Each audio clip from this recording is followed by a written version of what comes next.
Good morning all. இன்றைக்கான சிச்சுவேஷனுக்கான card நம்ம பார்க்கலாம். உங்கள் சிச்சுவேஷன் என்னன்னு நீங்கள் இந்த யூனிவர்ஸ் கிட்ட சொல்லுங்கள். அதற்கான கேள்விகள் என்ன, உங்களுக்கான கேள்விகள் என்னன்னு இந்த யூனிவர்ஸ் கிட்ட சொல்லுங்கள்.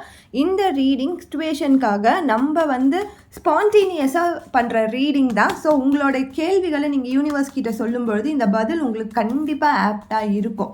ஏதோ ஒரு ரீதியில் உங்களுக்கு ஒரு கைடன்ஸ் மாதிரியோ ஏதோ உங்களுக்கான தெளிவை கொடுக்குற மாதிரியோ இந்த ரீடிங் இருக்கும். ஸோ 3 கார்டு ரீடிங் தான், குவிக்காக பார்த்துடலாம். ஃபஸ்ட்டு நம்ம எடுக்கக்கூடிய கார்டு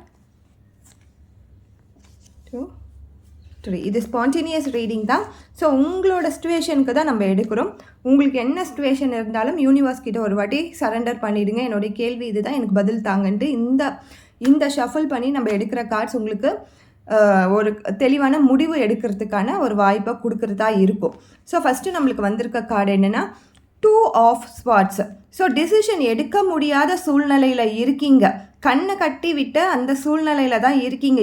யார் கரெக்டு யார் தப்பு, நான் எடுக்கிற டிசிஷன் தப்பா, நான் எடுக்கிற டிசிஷன் சரியா, சப்போஸ் நான் இந்த டிசிஷன் எடுத்தேன்னா இந்த மாதிரியான ஒரு பிரச்சனை வருமா அப்படின்ற பல்வேறு இமோஷ்னல் அப் அண்ட் டவுன்ஸ் இருக்குது.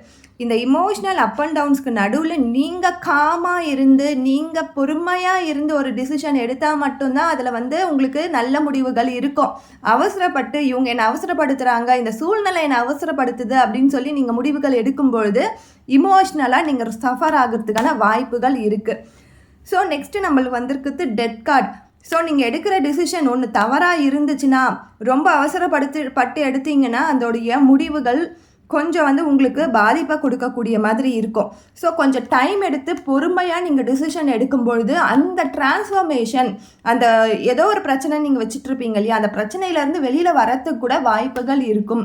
இப்போ இமோஷ்னலாக நீங்கள் ரொம்ப ஸ்டேக்னண்ட்டாக பொறுமையாக இருக்கணும், அதே மாதிரி பீஸ்ஃபுல்லாக இருக்கணும்.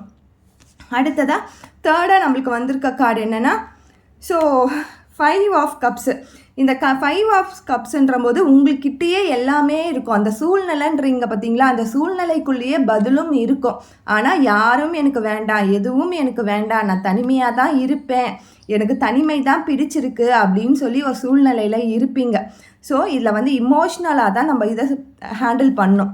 இது ஒரு மேஜர் கார்டு. ஸோ டெத்துன்றது ஒரு மேஜர் கார்டு. அது உங்களுக்கு லைஃப்பில் டிரான்ஸ்ஃபர்மேஷன் கொடுக்க போகுது. பட் இந்த 2 கார்டையுமே நம்ம பொருத்தி பார்க்கும்பொழுது நீங்கள் ஒரு லாங்கிங்கில் இருக்கீங்க. உங்களுடைய மனநிலையிலேருந்து நீங்கள் ஒரு டிசிஷன் எடுக்கிறதுக்கான வாய்ப்புகளை தவிர்த்துட்டு ஒரு கைடன்ஸாக உங்களுக்கு தெரிஞ்சவங்க கிட்ட கொஞ்சம் உட்காந்து பேசி ஒரு முடிவெடுங்க. ரொம்ப தெளிவான முடிவாக இருக்கும். Thank you so much.